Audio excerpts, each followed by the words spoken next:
Bueno, para hablar de estos reconocimientos, de lo que significan, sobre todo a varios compañeros periodistas, escritores, en este contexto de agresiones que ha sufrido la prensa mexicana, me da mucho gusto saludar en la línea telefónica y felicitar además por esta medalla que recibe a Héctor de Mauleón, compañero periodista, autor de la columna En Tercera Persona en El Universal. Héctor, buenos días. ¿Qué tal, Salvador? Buenos días. Pues felicidades de entrada por este reconocimiento muy merecido. Y bueno, pues ya decías tú en la tribuna, mientras lo recibes, hablabas de la soledad de los periodistas. Héctor, me parece que llega este reconocimiento a ustedes en un momento muy particular.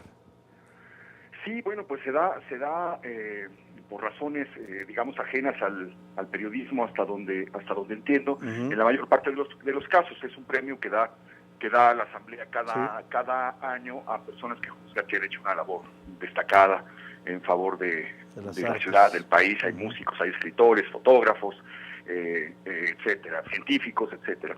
Y ocurre precisamente esta entrega a unos días de que se hubieran desatado algunos de los asesinatos de periodistas más notorios, no porque estos periodistas fueran más importantes que los otros, sino porque eran más visibles. Claro. En el caso de Javier Valdez, porque colaboraba en medios de circulación nacional, porque había recibido premios internacionales, etcétera. Y entonces fue es una figura que llama la atención en medio de una espiral de violencia que ha comenzado desde el año 2000 claramente en una ruta ascendente. Claro. Del año 2000 para acá, es decir, en 17 años, hay más de un centenar de casos, son 105, 106 casos de periodistas asesinados en México, y con el drama de que solamente 3 sentencias condenatorias han aparecido desde a lo largo de esos 17 años. Entonces se da en un contexto de un nivel de impunidad verdaderamente brutal, en un momento en el que la violencia en general en el país ha aumentado, se ha detonado nuevamente después de un periodo en el que pareció descender, y que pone de manifiesto lo que yo llamé en la tribuna la soledad de los periodistas, pensando en los colegas que están ejerciendo la profesión en los frentes donde hay focos de violencia encendidos, los que están en las ciudades que son disputadas por los grupos del crimen organizado o controladas incluso por los grupos del crimen organizado, y que entonces están abandonados porque no pueden recurrir a las autoridades locales o municipales, porque generalmente suelen estar en combinación con los grupos del crimen organizado, y al mismo tiempo están resintiendo las presiones de estos grupos, al punto de que en muchos casos, y esto está comprobado, Salvador, el verdadero jefe de redacción no es el jefe de redacción, sino el jefe de plaza, que claro. Es el que les dice qué publicar, qué no publicar, qué foto subir, qué foto no subir, qué nombres mencionar y qué nombres está prohibido mencionar. Entonces hemos encontrado casos de periodistas asesinados ya prácticamente pues en la mayor parte de los estados del país. Durante el actual sexenio, el de Enrique Peña Nieto, se han dado casi la mitad de los asesinatos de periodistas, son cerca de 50, y si pudiéramos ponerle un alfiler rojo a cada uno en el lugar donde ocurrieron, tendríamos un arco que abarca todo el país. Claro. Claro. Héctor, y en ese sentido, bueno, pues se presentan hace 2 días estas medidas que anuncia el presidente para protección de los periodistas. Yo te quiero preguntar tu opinión, ¿qué piensas de este discurso que dio el presidente 5 años después de iniciado su gobierno y las medidas que anuncia que, pues al parecer eran protocolos que ya estaban ahí, pero que no se habían aplicado de manera correcta? Hoy con el compromiso dicen de que sí van a proteger no solo a los periodistas, sino también a los defensores de derechos humanos.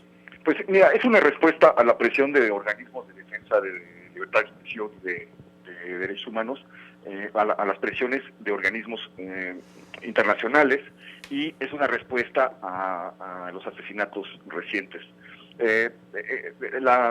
Me parece una buena señal en un sentido, que se hable de establecer ya un protocolo de protección a los periodistas, porque es algo que es increíble que en medio de esta matanza no se hubiera pensado o no se hubiera llevado a cabo, que un reportero que se siente amenazado, que nota algo raro, que siente alguna agresión, sepa qué tiene que hacer inmediatamente, sepa cómo, a dónde recurrir.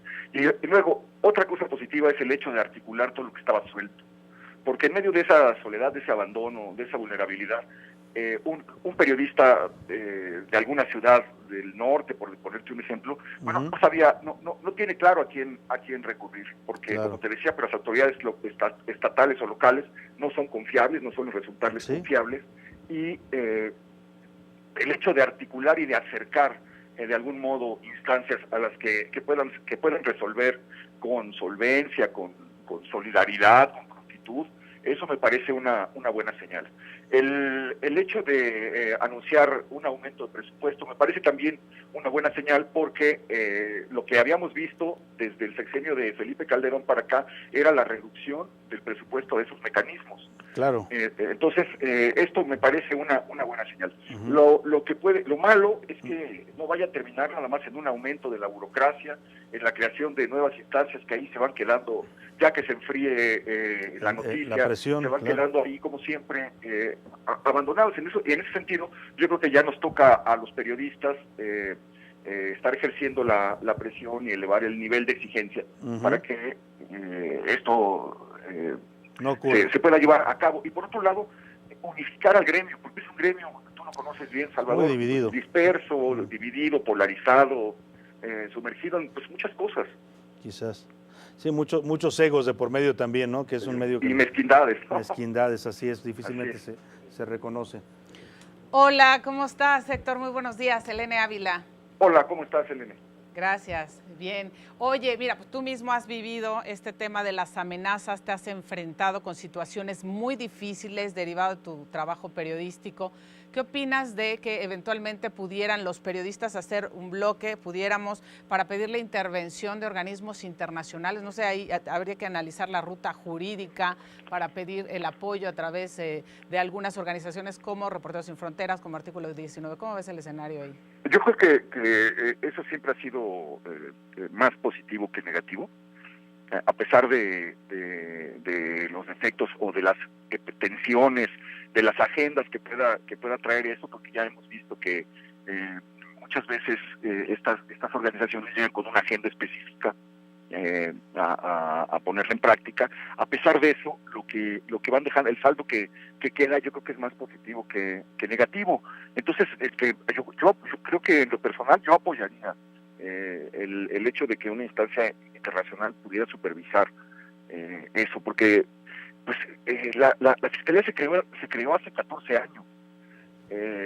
Hace 13 años se estableció el primer mecanismo para defender a los periodistas, y pues la verdad es que pues, aparecen de inmediato. Yo no tengo ninguna queja contra el mecanismo de protección, al contrario, pero la verdad es que no tienen muchos dientes. Hay muchísimas cosas que afinar, claro. Pero más que todo, de verdad, es que podemos llamar a la ONU, podemos hacer mil cosas, ¿sí? Pero el problema de fondo es la tremenda impunidad.